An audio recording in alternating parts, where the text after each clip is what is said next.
Salut à tous et bienvenue, semaine 37, toujours Tarifé News, l'actualité de la chaîne de la figurine. Alors, eh bien, le programme, ce matin, ou cet après-midi, en début d'après-midi, je peignais le Tontour de chez Conquest, donc j'ai pas mal avancé. Et d'ailleurs, j'avais une grosse réflexion dessus. En fait, comme c'est un kit énorme, 23 cm de haut, 29 cm de long, en fait, j'ai vraiment pris du temps avant de le commencer parce que j'avais l'appréhension de cette figurine qui est là où vous dites bah tiens elle est grande, faut pas que je la rate, etc. Et j'en parlais en live et vous étiez pas mal à me dire aussi que vous aviez votre appréhension, que ce soit pour Abaddon, je me rappelle plus ce que vous aviez dit d'autre, mais en tout cas il y a cette option là et c'est vrai que c'est quelque chose qui est assez présent et c'est un petit peu, alors c'est pas l'angoisse de la page blanche en mode on sait pas ce qu'on va faire, mais c'est l'appréhension de se dire je vais y aller mais j'ai peur de la rater. En fait je vous avoue que jusqu'à présent, là, j'ai vraiment conceptualisé la chose, mais avant, souvent, j'avais l'impression que les gens qui disaient « Oh, j'ai peur de gâcher la sculpture en la peignant », c'était souvent des gens qui prêtaient pas trop attention à la peinture et avaient pas trop envie de la peindre et disaient « Oh non, non, si je la peins… » Enfin, ça c'est très vieux, hein, ça c'est à l'époque de Confronte. Souvent, on entendait ça « Oh, les figurines sont trop belles, je vais pas les peindre parce que elles sont trop belles, ça va les gâcher. » Et je l'entendais beaucoup. Et du coup, c'est pour ça que dans ma tête, j'étais resté sur cette idée que les gens qui disaient ça, bon, c'était plus ou moins une excuse pour pas avancer sa peinture. Mais c'est vrai, comme retrouvant devant le Tontour à ses 23 cm, eh bien ça m'a un petit peu intimidé, mais au final, le conseil que je peux vous donner, c'est si vous vous retrouvez dans cette situation, c'est d'y aller, au moins de commencer par un petit élément. Un petit élément, on continue, et puis au fur et à mesure, vous allez comme ça avancer. Donc voilà.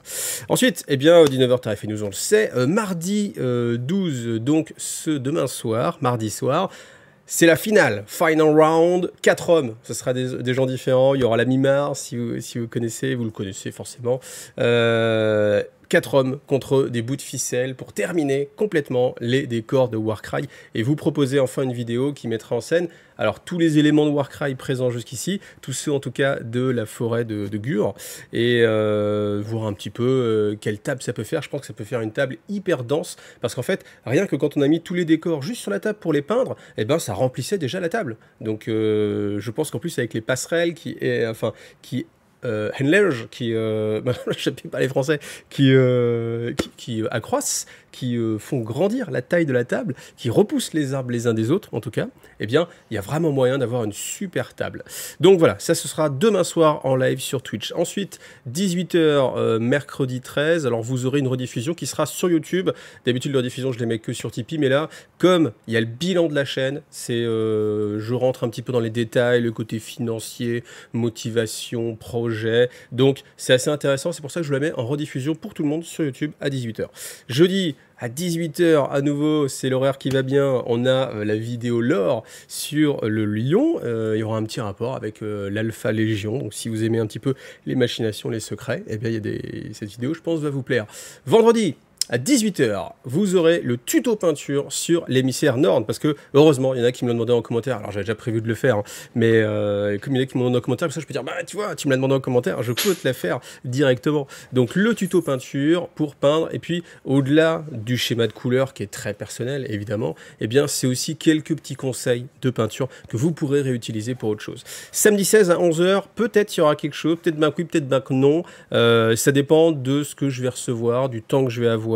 Donc je vous ai mis la tête hypothétique, on verra, mais si je réussis, bah, je vous aurai quand même pondu plus qu'un contenu par jour, parce qu'il y a le lundi où il y a 2 choses, et puis si c'est pas le cas, bah tant pis c'est pas grave, hein, vous avez déjà 7 trucs dans la semaine, donc c'est pas mal. Et le dimanche à 9h sur Tipeee, eh bien rediffusion sur le montage des nouveautés Tyrannie. Donc on voit le Lictor, je montre quoi? Je montre plusieurs figurines, le Biovore aussi, que je vous ai pas montré comme ça en détail jusqu'à présent, donc ça peut être aussi intéressant. Ça par contre ce sera uniquement sur Tipeee comme toutes les rediffs.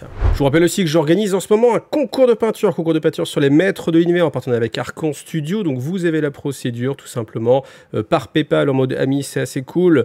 Vous m'envoyez 10 € avec dedans sur PayPal votre nom, votre prénom, votre adresse postale, le mail, parce qu'il y a beaucoup de gens qui ont oublié le mail, et vous m'envoyez vos 3 choix de préférence. Mettez pas Skeletor, il n'y en a plus par exemple, mais vous mettez par exemple les 3 figurines que vous préférez par ordre, et puis après moi je vais regarder ce qui est encore disponible et je vous l'enverrai. Le but après, vous gardez la figurine, vous la peignez et puis vous me renvoyez après à l'adresse mail igitv@gmail.com. Vous m'envoyez 3 photos maximum, et puis dans les gagnants, il y aura à gagner tous les lots que vous avez là. Donc il y aura au choix une personne qui sera désignée au hasard, une personne qui sera désignée par la communauté et une personne qui sera désignée par les juges lors du live qui aura lieu le 10 octobre. Voilà, et puis c'est la date limite, hein, mais bien sûr, essayez de me leur envoyer la photo avant, parce que si je reçois toutes les photos le 10 octobre, ça va être compliqué pour organiser le live de la soirée. Alors si on planche sur les précommandes, ça va être des précommandes sur Age of Sigmar avec Dawnbringer, qui est le deuxième tome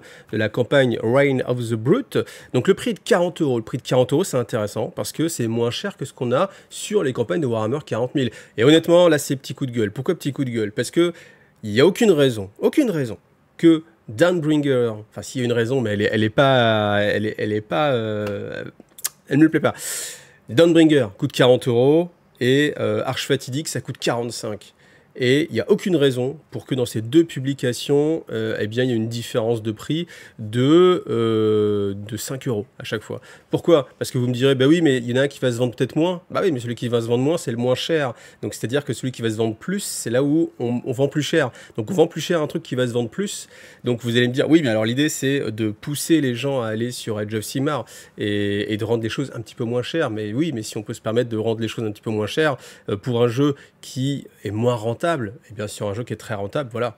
Donc honnêtement, c'est là où encore une fois on voit, mais bon, vous le savez, vous avez l'habitude, mais on sait que les prix sont pas fixés en fonction de ce qu'on a, et c'est toujours un petit peu gênant. Vous voyez, même moi qui ai l'habitude depuis des années, bah, tu tiques quand même, tu dis ouais, quand même quoi. Mais bon, heureusement il y a des bonnes nouvelles. Donc cette boîte là, comme je vous l'ai dit, moi j'aurais préféré qu'ils sortent d'abord le roi tout seul. Bon, là on n'a pas le choix, on l'a avec, mais la bonne nouvelle c'est le prix, parce que le prix de cette boîte-là, il va être à 120 €. Et les boîtes de 3 trolls, c'est 50 €. Donc si on fait 50 plus 50, ça fait 100. Ça fait 20 € cette figurine-là. Bah, c'est super pas cher. Là, c'est génial. Après, je trouve que du coup, là, il y a une remise qui m'apparaît quand même assez intéressante. Alors certes, on n'a pas le prix de quand il sera vendu seul. Je pense que ça va être aux alentours de 60-70 €.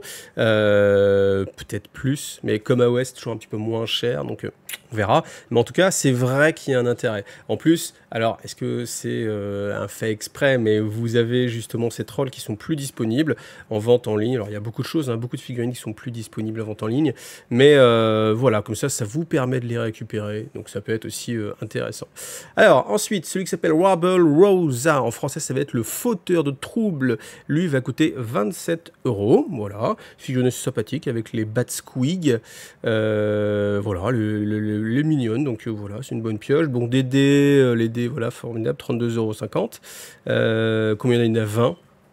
Là aussi, je pense que si on fait le prix par dé, il doit y avoir une petite différence entre chez 40 000 et... J'ai pas pris le temps de le faire, mais si vous avez un peu de temps, faites le petit calcul, vous verrez bien. Alors ça, c'est la bonne nouvelle, parce que c'est vraiment pas cher, tellement pas cher que c'est gratuit. Free download, téléchargez-le gratuitement. Et ben voilà, c'est le Battle Tom supplément, attention, Iron Joe. Donc ben voilà, ça c'est une très très bonne nouvelle, je trouve, d'avoir comme ça accès. Alors après, l'idée c'est qu'il faut voir ce qu'il y aura dedans exactement, parce qu'au final, on a les War Scrolls souvent qui sont disponibles gratuitement. Si c'est juste les War Scrolls collés côte à côte, c'est moins sympa, mais je pense qu'il y aura quelques petites règles en plus. Donc en tout cas, c'est une bonne chose que ce soit disponible comme ça. Alors, cette figurine, bah oui, ça fait longtemps qu'on l'attendait. Le Tusk Boss on Margranta, le Croboss sur gueule qui grogne. 62,50 €. Et vous voyez, je suis sûr que ça à 40 000, ça aurait coûté plus cher. 62,50 €, la figurine, mais je la trouve magnifique. J'avais vraiment trouvé qu'il y avait un impact vraiment bon, hormis... Et là, on le voit en fait, les deux persos sur les côtés qui sont un petit peu trop statiques. Alors de face, ça passe un peu mieux, mais de côté, lui, il est vraiment hyper statique. Bon, c'est un petit côté un peu dommage, parce qu'on imagine que le cochon, quand même, il bouge un petit peu. On a le gars là, comme ça, qui, à mon avis, au premier caillou, enfin voilà, ça doit sauter. Par contre, la figurine, je la trouve vraiment magnifique. Donc, vous avez 3 possibilités pour la jouer. Boss comme ça, la perso spéciale, si je dis pas de bêtises, il doit y en avoir deux qui doit être le perso spécial. Et puis, le boss seul, sans les passagers clandestins sur les côtés. Mais Alors, au final, c'est vrai que ça rajoute un petit peu sur le côté de la bestiole. Ce qui rajoute, en fait, c'est aussi le fait que, vous voyez, ici, là, elle n'a pas l'armure tout autour. Alors que là, on a l'armure, ici, là, sur la tête du cochon. Et je trouve qu'avec l'armure, ça la rend super badass. Les haches en plus, là, sur les côtés, c'est... Enfin, ça, cette figurine, je la trouve vraiment très, très jolie. Là aussi, c'est une figurine qui pourrait faire pencher des gens sur les Zoruk, hein, parce que les Zoruk, déjà, c'est assez sexy. Là, quand on a comme ça des grosses figurines en plus, c'est toujours super intéressant. Alors ensuite, Hardboy Big Boss, il va coûter 30 €. Voilà. Bon, il est plutôt sympathique. Alors, les Zoruk Hardboy qui sont vendus en boîte de 10 au prix de 50 €. Donc, ça, c'est une bonne pioche, je trouve. Là, on est dans les prix. Alors, 50 €, certes, les 10 figurines, mais c'est. On aurait pu, honnêtement, avoir les 50 €, les 5 figurines. Moi, ça m'aurait pas choqué comme prix. Enfin. Ça m'aurait pas choqué. J'aurais trouvé ça habituel. Là, le fait d'en avoir 10 au final, bah, du coup, c'est pas si cher. Voilà. Donc, c'est plutôt pas mal quand même. Donc, si vous voulez vous lancer, en plus, c'est voilà, c'est le bon moment. Weird Brute Wreckers and Brute Raggers, en français, ça vous donne Bousilleur Bizarre Brute. Donc là, 3 figurines à 45 €, sachant que vous avez la possibilité de les monter de deux façons différentes. Là aussi, je trouve que les figurines sont vraiment très réussies. Alors peut-être que j'aime les orques et que du coup, ça joue. C'est pas impossible du tout. En plus, ils sont torse nu et tout. Donc ça joue. Mais je trouve que c'est quand même assez sexy, j'allais dire, donc ça donne envie. Et à l'inverse, le perso, Zogro Canvas Macha, à 35 €, bah, il a le petit squig Elvis Presley, ça c'est classe. Oui, c'est une enclume, je sais. Mais sinon, je sais pas, peut-être que c'est les bras un peu de... Enfin, surtout sur cet angle-là, on a l'impression qu'il a des moignons attachés, alors peut-être que c'est de l'or, hein, peut-être que c'est du fluff, mais un moignon attaché avec un tissu, alors, cette arme aussi, on comprend l'intérêt. Son arme, il est en train de la forger au fur et à mesure, il se bat directement avec. Mais je trouve que ça fait un peu moins badass. Voilà, donc, puis le tablier aussi, ça fait un peu gras du bide. Voilà, ça, je trouve qu'il a un peu moins... Mais même, il a un tout petit marteau. Bon, ça, c'est un gros marteau, mais il a un tout petit marteau. Ensuite, Vanguard Oruk Warclan, donc elle va coûter 110 €. Voilà, donc... pas trop non plus de surprise dessus, si ce n'est qu'évidemment, si vous trouvez eh bien, en occasion. Alors, je me demande du coup si ça va faire augmenter, entre guillemets, le prix de ceux qui avaient acheté la boîte d'AOS et qui, du coup, peuvent la revendre en disant, bah regarde, cette partie-là, elle coûte déjà 110 €. Donc, bah écoute, je vais te la vendre à 80, t'as déjà fait une grosse économie. Oui, mais toi, avant, tu l'avais... Chut, n'en parlons plus. Donc, ensuite... Pas de bouquin français, on a Indrasta, la lance céleste qui va sortir en anglais. Et puis voilà. Alors est-ce que vous avez vu Paria Nexus? Parce que ça a l'air d'être... Enfin là comme ça, là ça a l'air de donner envie. Donc s'il y en a qui l'ont vu, eh bien écoutez, n'hésitez pas à mettre ça en commentaire. Alors vous le savez, sur Iggy TV, toutes les semaines je vous propose un sondage. Donc le sondage c'était, est-ce que ça vous manque le manque de news? 54% non, pas du tout, 18% je ne saurais le dire, et 28% en fait oui. Parce que moi je m'étais aperçu que même s'il y avait pas mal de news en fait, eh ben, le fait qu'on n'ait pas un truc à précommander comme ça chaque semaine, même si on va pas le commander, c'était quand même un petit peu... Pas frustrant, mais un petit peu en manque. C'est pour ça que je dis, bah, du coup, j'ai l'impression que j'ai un problème, en fait, que j'ai une addiction sur les figurines et le fait qu'il y ait toujours des nouveautés. Mais en tout cas, moi, je suis persuadé, pour l'avoir vécu en magasin, en tant que boutiquier pendant 17 ans, je peux vous dire que si un jeu a pas de sortie, clairement, le jeu, il est voué à disparaître à moyen long terme. Et en fait, c'est assez étonnant, mais je me rappelle... Enfin, combien de fois je vous ai raconté cette histoire pour Eldorado. Eldorado, magnifique jeu de figurines avec un lore incroyable, très très mature, avec des scénarios à jouer en mode saison, avec des cartes, du matériel de jeu édité exprès pour jouer dans les magasins. Et puis, ça joue beaucoup, tout le monde joue, c'était l'un des jeux les plus joués. Tout d'un coup, Asmodée annonce qu'il n'y aura plus de news, que le jeu eh bien, est arrivé au bout.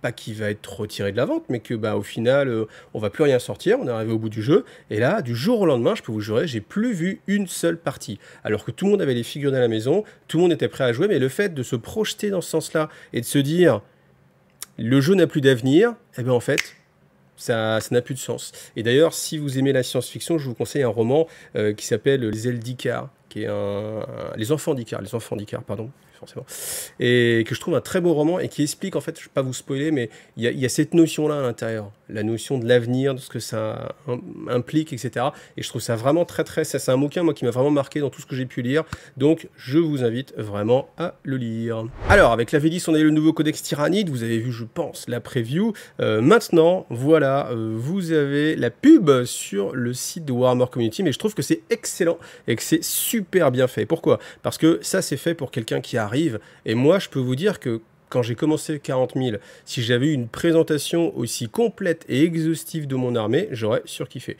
Donc vous avez différents éléments avec un lien hypertexte pour pouvoir y aller, une petite vidéo en plus. Donc qui sont les tyrannides, un petit peu l'historique, voilà, des belles images. Ensuite, on commence avec quoi? On commence avec la combat de patrol qui vous est expliqué, plus combat de patrol qui est quand même bien rempli, hein, là, honnêtement. Enfin, quand tu commences et que tu as tout ça, tu dis, attends, ouais, j'ai un chef, un guerrier badass avec des ailes et tout, plein de petites bébêtes, des gros trucs qui tirent, des trucs qui ont l'air forts au corps à corps, la grosse bestiole. Bon, là, on fantasme, hein, parce qu'après, en termes de règles, les choses sont peut-être un petit peu différentes. Mais en tout cas, on a ce fantasme-là, donc on a envie de se lancer, c'est pas mal. Vous pouvez directement télécharger toutes les règles, donc c'est super. Ensuite, des conseils de peinture en mode facile d'accès, directement, voilà, vous pouvez faire tourner, comme ça vous avez les choses.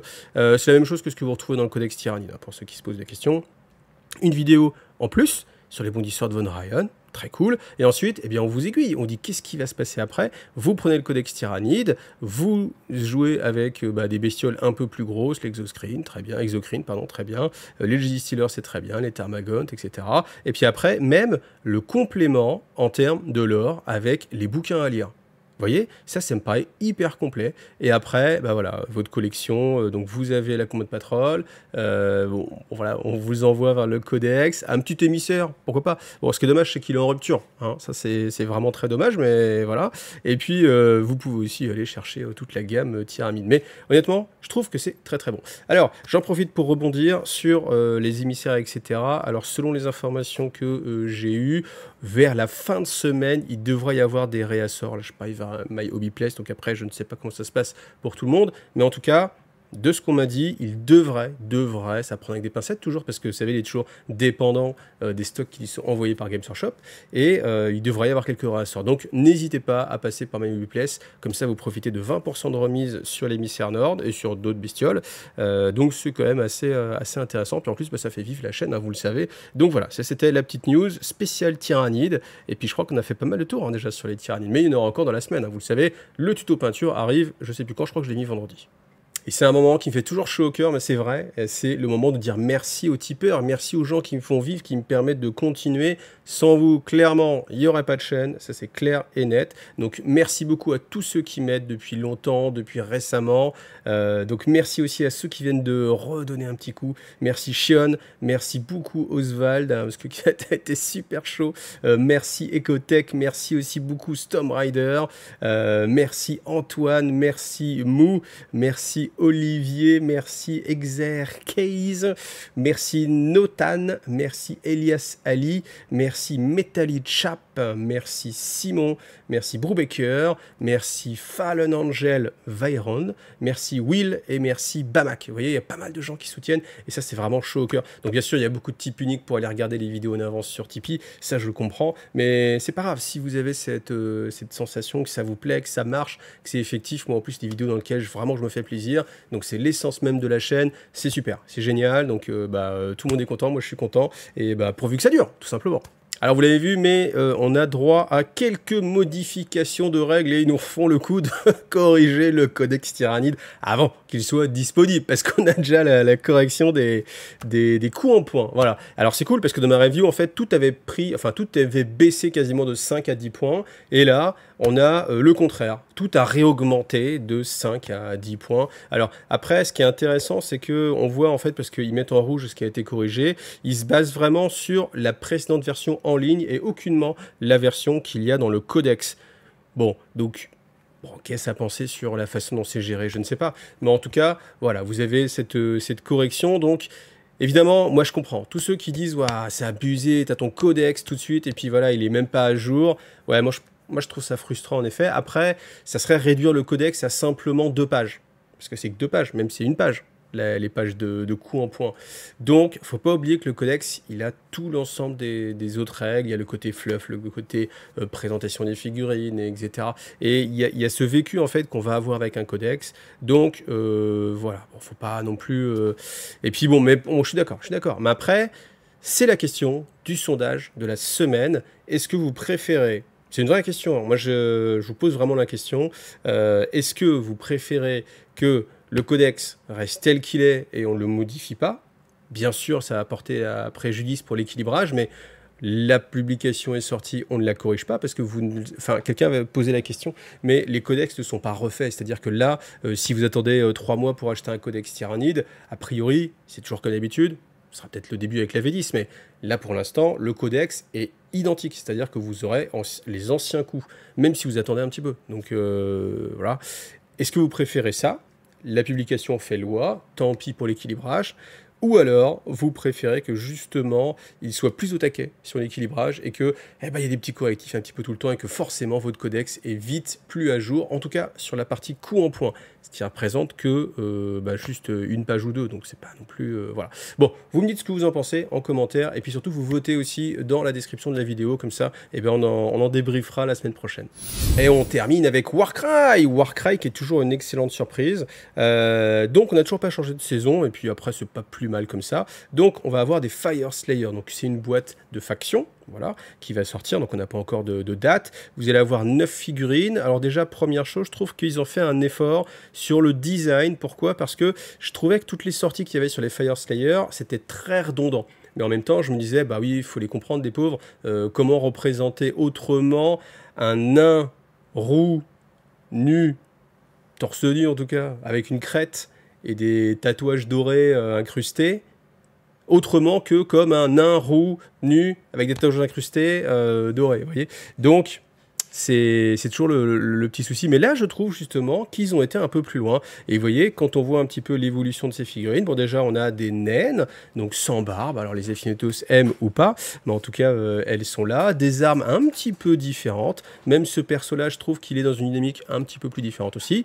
Là, on a toujours un petit peu affamilié. Ça, je trouve que c'est une très très bonne chose. Toutes les bandes de Warcry à sortir maintenant en général, elles ont un petit familier. Les bandes de Warhammer Underworld, elles ont un petit familier, et je trouve que en termes de direction artistique, c'est très très bon parce que c'est le petit truc qui fait craquer en fait. Je sais, on a toujours vu ça, vous avez envie de jouer le petit chien, vous avez envie de jouer le petit dragon, le petit oiseau, le petit prédateur, des trucs comme ça, et voilà. Alors après, peut-être quelque chose que j'ai remarqué, c'est que quand on voit cette bestiole là, on voit que lui il a dépecé. Par contre, les papates qu'il a en mode si c'est ces pattes là, en fait c'est pas du tout le même style d'écaille. Donc là je dis faute, c'est un fake. Donc peut-être qu'il y a une loi, on ne peut pas dépecer les bestioles, donc c'est un faux. Donc voilà. Après, les autres figurines aussi sont assez dynamiques. Alors celle-ci, bien sûr, c'est celle qui est la plus étrange. Je trouve qu'elle a un petit look War Machine. Peut-être c'est le côté un peu carré, des épaulettes. Je pense que c'est ça qui me fait penser à War Machine. Voilà. Après, la sculpture du fouet en métal, je sais pas comment ça pourrait s'appeler, fouet métallique, elle a l'air un petit peu rigide, mais voilà, pourquoi pas, faut voir en vrai. En tout cas, c'est une bande qui est assez sympathique et qui, je trouve, s'en sort bien avec la tâche un peu complexe quand même de faire du Fire Slayer et puis de faire quelque chose d'original en Fire Slayer. C'est surtout ça l'idée. Après, bon, le côté la petite cape comme ça, je ne sais pas quoi en penser. Le côté les œufs qui le protège ou il protège lui-même les œufs, je ne sais pas, je n'ai pas bien compris l'idée, mais bon voilà, c'est original en tout cas, et puis c'est une bande pour Warcry. Encore une fois, Warcry, si vous ne connaissez pas, vraiment essayez parce que c'est un jeu très agréable à jouer. N'y jouez pas en compétitif, jouez-y pour vous faire plaisir, mais clairement, vous pouvez faire 1 à 2 parties sur une soirée, une après-midi facile. Nous avec Ludo, je crois qu'on avait réussi à enquiller 3 parties sur un live. Les lives, c'est-à-dire à peu près 3 heures, donc vous voyez 1 heure de partie. Il y a des rebondissements, il se passe des choses, vous vivez des choses, et puis justement, comme vous pouvez jouer plusieurs fois, s'il y a une partie qui est un peu moins équilibrée, après vous refaites une partie, vous enchaînez, puis souvent ça s'inverse, et ainsi de suite. Donc voilà, merci en tout cas d'avoir vu cette vidéo. Vous avez le programme de la semaine, je vais le remettre, ouf, voilà, formidable. Donc vous avez quand même pas mal de choses cette semaine, je crois que c'est assez complet. Donc voilà, on verra samedi, je ne sais pas encore, peut-être pas, peut-être bien que oui, peut-être bien que non. En tout cas, merci à vous d'avoir vu cette vidéo. On se retrouve en commentaire, en live demain, et ainsi de suite. Merci à vous tous, allez, gros bisous. Salut à tous.